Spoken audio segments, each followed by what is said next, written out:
열왕기하 9장 27절부터 37절입니다. 유다의 아하시야 왕은 이것을 보고 벳하간으로 가는 길로 도망하였으나 예후가 그의 뒤를 추적하며 저자도 죽여라 하고 외치니 이블라함 북은 구르 오르막길에서 예후의 부하들이 병거에 타고 있는 아하시야를 찔러 상처를 입혔다. 그는 머깃도까지 도망하여 그곳에서 죽었다. 그의 부하들이 그를 병거에 실어 예루살렘으로 운반하고 그를 다윗성에 있는 그의 조상들의 묘지에 함께 장사 지냈다. 아합의 아들 요람왕 제11년에 아하시야가 유다를 다스리는 왕이 되었다. 예후가 이스라엘에 이르렀을 때에 이세벨이 이 소식을 듣고 눈 화장을 하고 머리를 아름답게 꾸미고는 창문으로 내려다 보았다.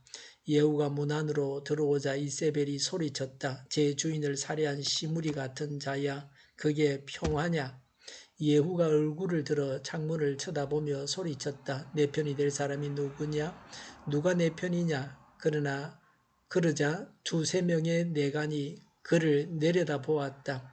예후가 그들에게 명령하였다. 그 여자를 아래로 내던져라. 그들이 그 여자를 아래로 내던지니 피가 벽과 말에게까지 튀었다. 예후가 탄 말이 그 여자의 죽음을 밟고 지나갔다. 예후가 궁으로 들어가서 먹고 마시다가 말하였다. 이제 저 저주받은 여자를 찾아다가 장사를 지내주어라. 그래도 그 여자는 왕의 딸이었다. 그들이 그 여자를 장사 지내주려고 찾아 나섰으나 그 여자의 해골과 손발 밖에는 아무것도 발견할 수 없었다. 그들이 돌아와서 그에게 그렇게 보고하니 그가 말하였다. 주님께서 주님의 종 디셉 사람 엘리야를 시켜서 말씀하신 대로 이루어졌다.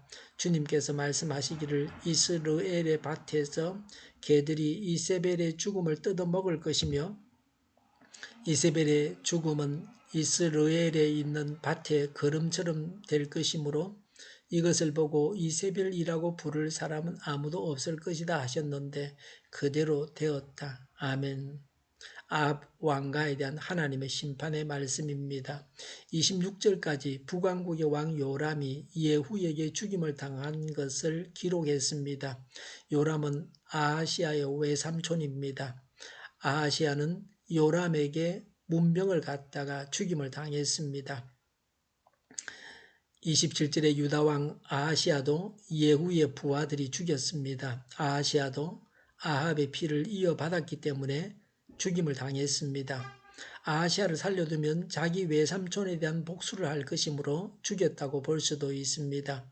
악인과 연합하면 악인과 함께 망합니다. 악인과 함께 어울리며 악행을 하지 말아야 합니다. 이세벨은 북왕국의 바알과 아세라 숭배를 만연시킨 장본인입니다. 아합 왕의 아내였습니다.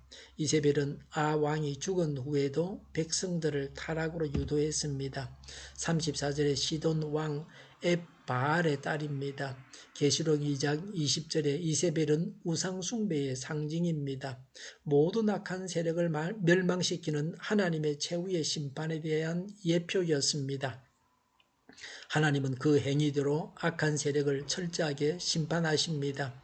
30절에 예후가 이스라엘에 도착했을 때에 이세벨은 두 왕이 죽었다는 소식을 듣고 눈화장을 하고 머리를 아름답게 꾸미고는 창문으로 내려다보고 있었습니다.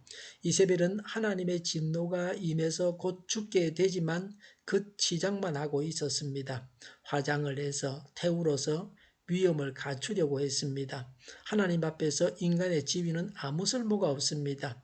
이 여자는 어리석기 짝이 없습니다. 죽음 앞에서 자신의 사악한 삶을 되돌아보고 회개했어야 옳았습니다. 오늘날 세상 사람들이 이러합니다. 곧 죽을 것인데 겉만 꾸미고 있습니다. 썩을 몸뚱이를 성형한다고 난리를 피웁니다. 주름살을 없애서 젊게 보이려고 안달입니다.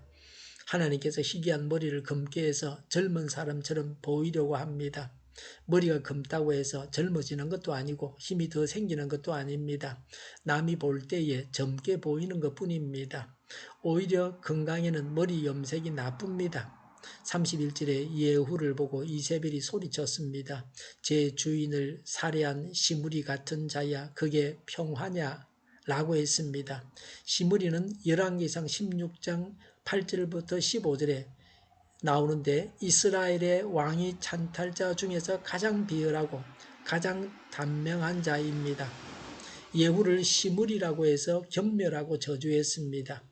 이세벨은 죽는 순간까지 회개하지 않았습니다.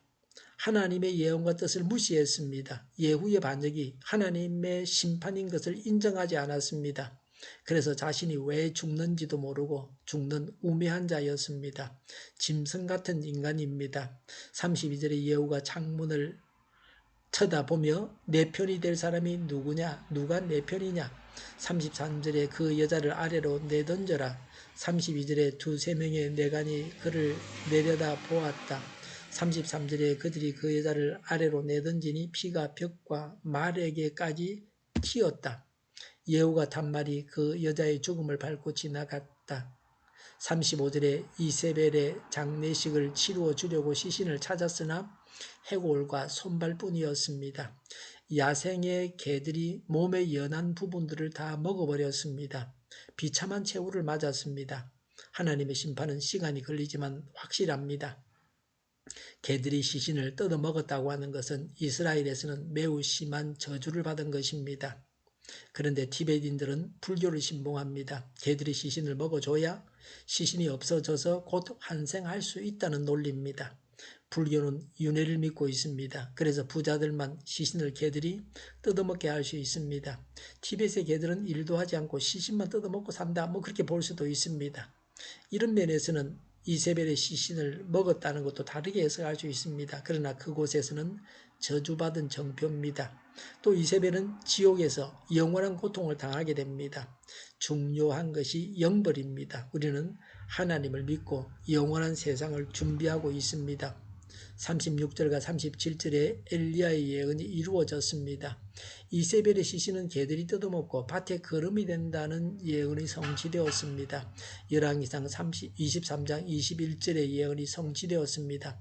말씀을 중시하고 말씀을 부여잡고 살아가야 합니다. 범죄자는 하나님을 두려워해야 합니다. 우상 숭배하며 회개할 줄 모르는 죄인들의 말로가 비참합니다. 믿는 자는 영생 복락하지만 우상 숭배하고 범죄한 자는 이 세상에서 죽는 것으로 고통이 끝나지 않습니다. 영벌이 기다리고 있습니다. 범죄하지 않는 것이 중요합니다. 하나님은 다 아시고 심판하시기 때문입니다. 기도하겠습니다. 죄를 회개하고 범죄하지 않게 하여 주시옵소서. 오늘보다는 내일이 더 낫게 하여 주시옵소서. 교회가 분열되지 않고 하나가 되게 하여 주시옵소서. 모든 언론이 제 역할을 다하게 하여 주시옵소서. 정의가 강물처럼 흘러가게 하여 주시옵소서. 코로나19가 물러가게 하여 주시옵소서. 백신과 치료제가 나오게 하시며 갇힌 생활이 끝나게 하여 주시옵소서. 우리 통일교회가 만구는 집하게 하여 주시옵소서. 예수 이름으로 명하노니 모든 병만은 물러가고 몸의 모든 부분들을 온전하게 될지어다. 신유의 기적을 베푸셔서 지금도 저희의 질병을 고쳐 주시옵소서. 코로나19로 신음하는 모든 자들을 고치시고 온전케 하여 주시옵소서. 저희와 교회와 이 나라의 민족을 불쌍히 여겨 주시옵소서. 하나님께서 기뻐하시는 나라가 되게 하여 주시옵소서. 주일을 잘 준비하고 내일은 하나님 앞에 아름다운 예배, 감염이 없는 예배를 드리게 하여 주시옵소서. 오늘도 하나님 안에서 차고 넘치는 삶, 복된 삶을 살게 하여 주시옵소서. 감사와 찬양을 주님께 돌려드리며 예수님의 이름으로 기도하옵나이다. 아멘.